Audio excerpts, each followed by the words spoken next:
अस्सलाम वालेकुम स्टूडेंट्स। उम्मीद करता हूँ आप सब खैरियत से होंगे।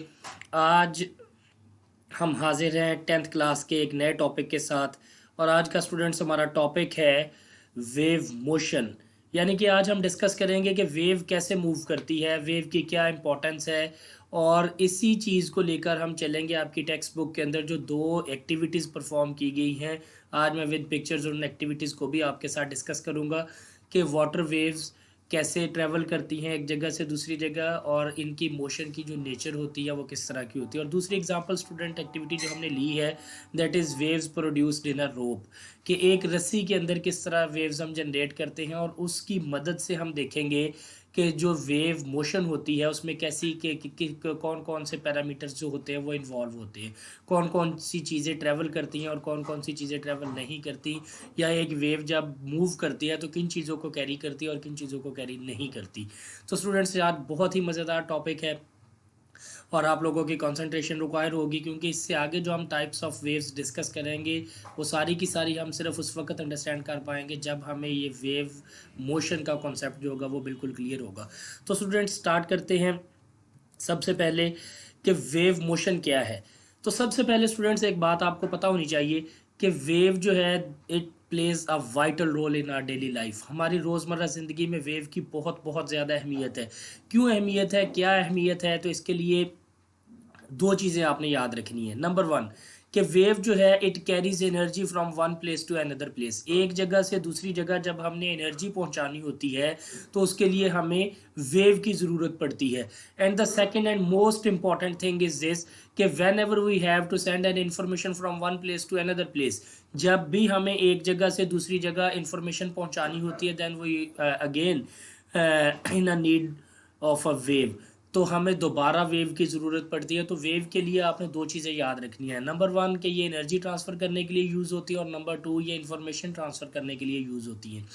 तो स्टूडेंट्स हम सबसे पहले जैसा कि मैंने आपको बताया कि हमारी डेली लाइफ में वेव्स जो है ये बहुत बहुत इंपॉर्टेंट रोल प्ले करती हैं। और इसके बाद दूसरी बात जो सबसे इंपॉर्टेंट मैं आपको भी डिस्कस कर रहा था कि ये देखिए कर्सर मूव कर रहा है, दो वर्ड स्टूडेंट्स हमारे लिए बहुत बहुत इंपॉर्टेंट है। Number one energy and number two information.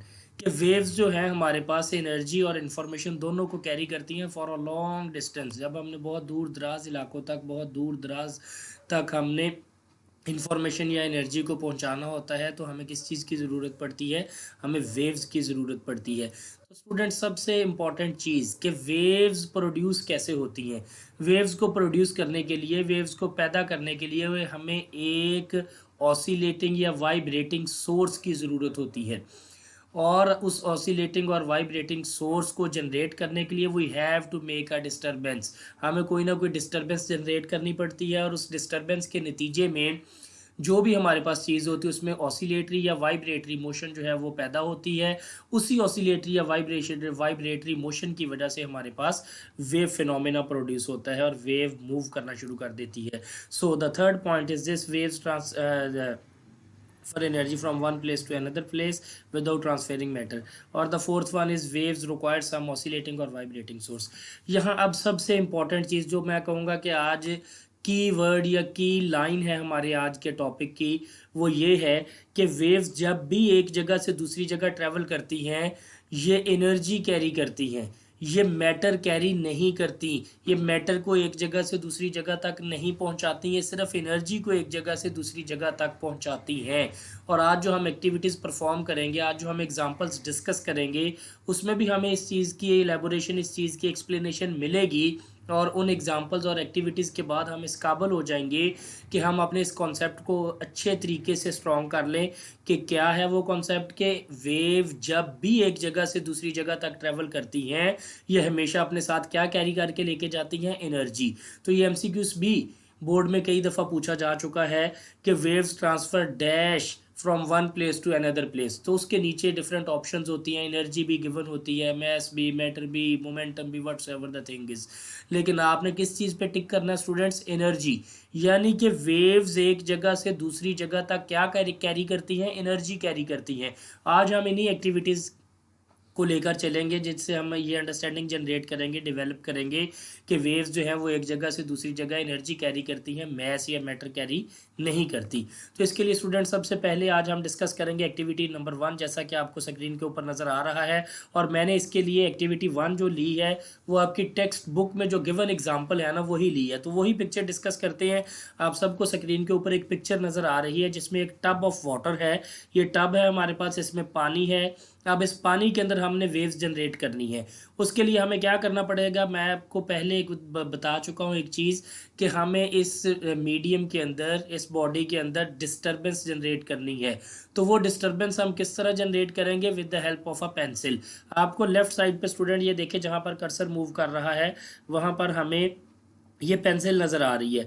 हम इस पेंसिल को निप करेंगे अपवर्ड और डाउनवर्ड। हम इसको पेंसिल को ऊपर और नीचे ट्रैप मूव करवाएंगे अक्रॉस द वाटर, इस पानी के अक्रॉस, और हम देखेंगे कि इस पेंसिल की अपवर्ड और डाउनवर्ड मूवमेंट की वजह से इसके अंदर क्या जनरेट होना शुरू हो गया है, वेव्स जनरेट होनी शुरू हो गई हैं। और ये देखिए डायग्राम के अंदर हमें नज़र आ रहा है कि किस तरह ये वेव्स जो हैं ये सर्कुलर इन पाथ और इस तरह देखिए आगे ट्रैवल करती हुई है। ये डार्क ब्लू लाइंस आपको नज़र आ रही हैं स्क्रीन के ऊपर।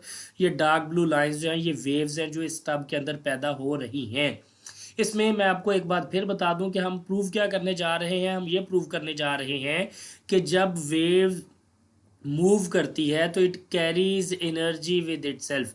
वेव अपने साथ एनर्जी कैरी करके लेके जाती है, मैटर कैरी नहीं करती।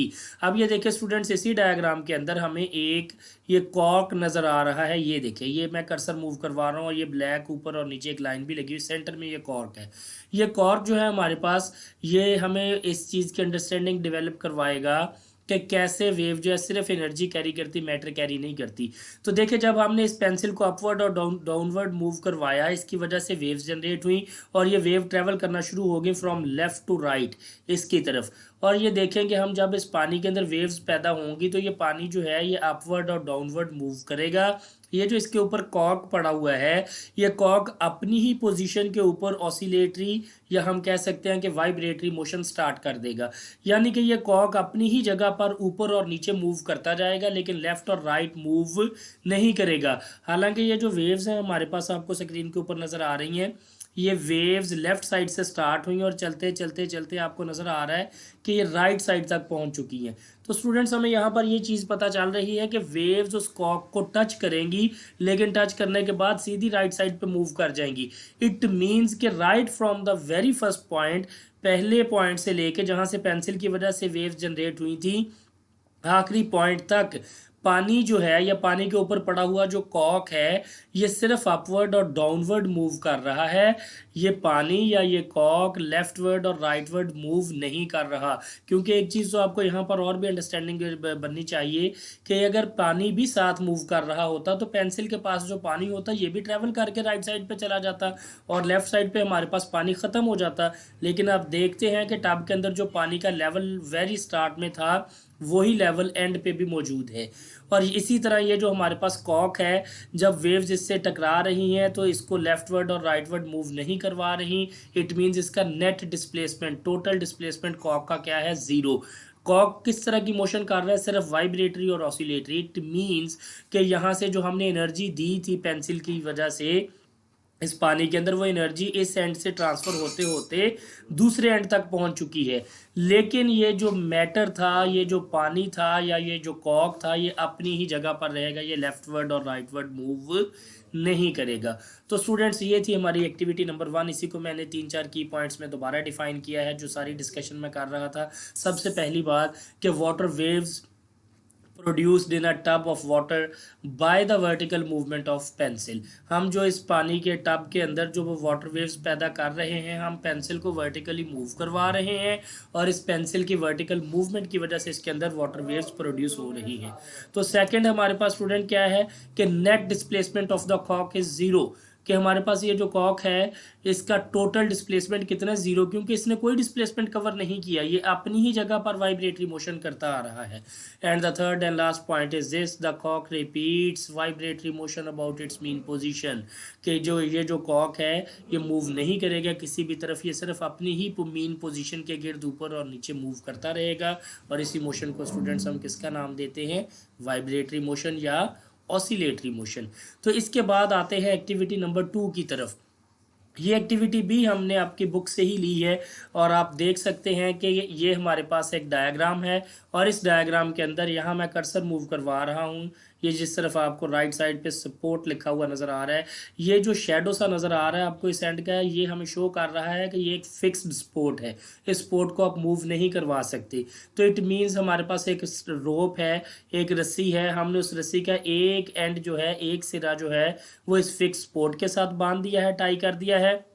और ये देखिए दूसरा सिरा जो है, दूसरा एंड जो है हमारे पास, वो हमने अपने हाथ में पकड़ लिया है। And when we nip the rope, जब हम इस रोप को निप करेंगे, अपवर्ड या डाउनवर्ड झटका देंगे, मूव करवाएंगे, तो हम देखेंगे कि ये देखिए इसकी मूवमेंट, हाथ की मूवमेंट की वजह से, निपिंग की वजह से ये जो रोप है इसमें एक वेव जनरेट हुई है। और ये देखिए ये वेव इस तरह स्ट्रिंग में प्रोड्यूस हुई और ये आगे मूव करती हुई आ रही है। इसमें सबसे इंपॉर्टेंट पॉइंट एक ये है कि इस रोप के ऊपर हमने एक पॉइंट मार्क किया हुआ है, ये आपको नज़र आ रहा है ब्लैक कलर का पॉइंट, और इसको हमने ये पर्पल कलर से लेबल किया हुआ है पी वो पॉइंट है जो हमने इसके ऊपर मार्क किया हुआ है। तो ये देखिए अभी वेव इस मार्क्ड पॉइंट तक नहीं पहुंची पहली डायग्राम में, लेकिन आप नीचे वाली डायग्राम में देखें तो ये वेव जो है ये हमारे पास इस पी पॉइंट तक पहुंच चुकी हुई है। और अगर थर्ड डायग्राम में आप देखें तो ये पी पॉइंट को टच करके आगे गुजर चुकी है। इट मीन्स कि ये जो रोप है ये ट्रेवल नहीं कर रहा लेफ्ट से राइट साइड की तरफ। अगर ये ट्रेवल करता तो वेव अपने साथ इस पी पॉइंट को भी लेके साथ ही आगे चली जाती, लेकिन आप वेरी फर्स्ट आप डायग्राम में लाइन में देखें पी अपनी जगह पर है, दूसरी में देखें जब वेव इसमें से पास हो रही है तब भी पी पॉइंट अपनी जगह पर है, और तीसरे पॉइंट में आप देखें जब ये पास करके आगे जा चुकी है तब भी हमारे पास ये पी पॉइंट उसी जगह पर है। और बल्कि जब आप देखें नेक्स्ट हाफ में ट्रफ प्रोड्यूस हो रही है, ये नीचे की तरफ मूव कर रहा है रोप, उस वक्त भी पी अपनी ही पोजीशन पर है। या दूसरे लफ्ज़ों में आप ये भी अंडरस्टैंडिंग यहाँ से डेवलप कर सकते हैं कि अगर रोप ट्रैवल करता फ्रॉम लेफ़्ट टू राइट तो हमारे हाथ से रोप चलकर दूसरी तरफ जा चुका होता, लेकिन हम यहाँ पर देख सकते हैं कि रोप अपनी ही जगह पर, रोप के जो पार्टिकल्स हैं, रस्सी के जो ज़र्रात हैं, पार्टिकल हैं, वो अपनी ही पोजीशन पर ऊपर और नीचे वाइब्रेटरी और ऑसिलेटरी मोशन कर रहे हैं, लेकिन लेफ्टवर्ड और राइटवर्ड मूव नहीं कर रहे। तो similar example with the previous example students, जैसा कि उसमें कॉक का नेट डिस्प्लेसमेंट 0 था, इस डायग्राम में भी रस्सी के जो पार्टिकल हैं, रोप के जो पार्टिकल्स हैं, इनका नेट डिस्प्लेसमेंट क्या है, 0। और ये जो रोप के पार्टिकल किस किस्म की मोशन कर रहे हैं, सिर्फ ऑसिलेटरी और वाइब्रेटरी मोशन परफॉर्म कर रहे हैं, सिर्फ ऊपर और नीचे ट्रेवल कर रहे हैं, लेकिन ये लेफ्ट से राइट की तरफ या राइट से लेफ्ट की तरफ मूव नहीं करते। तो स्टूडेंट्स यहाँ पर एक लास्ट पॉइंट मैं आपको दोबारा बताना चाहूँगा कि ये जो हमें इस रोप के अंदर एक ये जो वेव्स प्रोड्यूस होती हुई नज़र आ रही हैं, तो आप देखेंगे सपोज ये हमारी ये जो लाइन है मेन, इसको हम मीन पोजीशन का नाम दे देते हैं। ये जो हाफ साइकिल हमारे पास मीन पोजीशन से ऊपर होगा, इसको हम किसका नाम देते हैं, क्रेस्ट का। ये लेबल किया हुआ आपको नज़र भी आ रहा है। और अगर इस मीन पोजीशन से ये जो हाफ साइकिल है ये नीचे हो तो स्टूडेंट्स इसको हम किसका नाम देते हैं, ट्रफ का।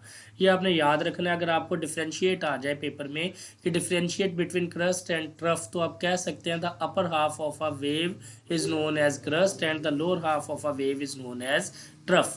तो ये की पॉइंट्स हमने क्या इससे एक्टिविटी से देखे, ऑब्जर्व किए। सबसे पहला कि waves produced in a mark drop, हमने एक मार्क ड्रॉप में वेव्स प्रोड्यूस की। और सेकंड क्या है, nipping the rope up and down regularly, जब हम लगातार इसको रोप को अप और डाउन निप कर रहे हैं, मूव करवा रहे हैं, will set up a wave, वो इसके अंदर एक वेव प्रोड्यूस कर रहा है। And the last point is this, the point P on the rope will start up and down as wave passes across it. जैसे ही वेव्स इस पी पॉइंट में से पास करेगी, ये पी पॉइंट सिर्फ ऊपर और नीचे वाइब्रेट करेगा लेकिन ट्रेवल नहीं करेगा। नेट डिस्प्लेसमेंट इसका क्या होगा, 0 होगा। तो स्टूडेंट्स ये मैं एक और डायग्राम से इसी एक्टिविटी को एक्सप्लेन करना चाह रहा हूँ, और वो डायग्राम हमारे पास ये देखें, ये बड़ी ही मज़ेदार एग्जांपल है जिसके अंदर हम यहाँ पर एक ये देखें इंसेक्ट आपको नज़र आ रहा है, जिसको आप कीड़ा मकोड़ा कह सकते हैं, आपको नज़र आ रहा है। ये इंसेक्ट एक रस्सी के ऊपर पड़ा हुआ है, लेकिन जब हमने इस रस्सी के अंदर वेव्स प्रोड्यूस की, ये देखिए इस तरफ से राइट साइड से वेव आ रही है, लेकिन अभी तक इस इंसेक्ट तक नहीं पहुंची पहले डायग्राम में। और जब दूसरी में आप देखते हैं तो ये वेव इस इंसेक्ट तक पहुँच चुकी है, और ये देखिए इंसेक्ट किस तरफ ट्रेवल कर गया, ऊपर की तरफ। लेकिन थर्ड डायग्राम में आप देखते हैं कि ये इंसेक्ट अपनी ही जगह पर मौजूद है, ये इस वेव के साथ आगे मूव नहीं किया। ये देखिए वेव पास कर गई इसमें से एज इट इज़, और ये जो इंसेक्ट था ये अपनी ही पोजीशन पर अपवर्ड या डाउनवर्ड मूव करेगा, लेकिन लेफ्ट और राइटवर्ड मूव नहीं करेगा। तो इन तीनों एग्जाम्पल से, इन तीनों एक्टिविटीज से हमने क्या देखा, क्या ऑब्जर्व किया कि वेव मोशन हमेशा जो होती है ये एक जगह से दूसरी जगह तक क्या ट्रांसफ़र करती है, जस्ट एनर्जी ट्रांसफ़र करती है, मैटर ट्रांसफ़र नहीं करती।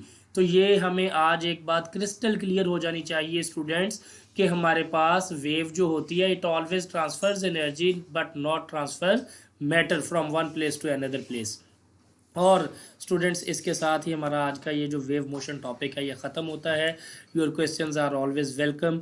आपके क्वेश्चंस के लिए मैं हाजिर हूँ। आप कमेंट बॉक्स में क्वेश्चन कर सकते हैं, और आपको स्टूडेंट्स ये मेरा स्क्रीन के ऊपर नंबर नज़र आ रहा है, आप मेरे नंबर के ऊपर मुझे व्हाट्सएप पे मैसेज कर सकते हैं। इंशाअल्लाह ताला अज़ीज़ I will respond you positively. Thank you very much students. मिलते हैं अगले लेक्चर में वेव्स और उसकी टाइप्स के साथ, जिसमें हम डिफ्रेंशिएट करेंगे कि वेव्स की डिफरेंट टाइप्स क्या होती हैं। तब तक ख्याल रखिएगा अपना और इस टॉपिक को अच्छे से तैयार कीजिएगा। Thank you very much. अल्लाह हाफिज़।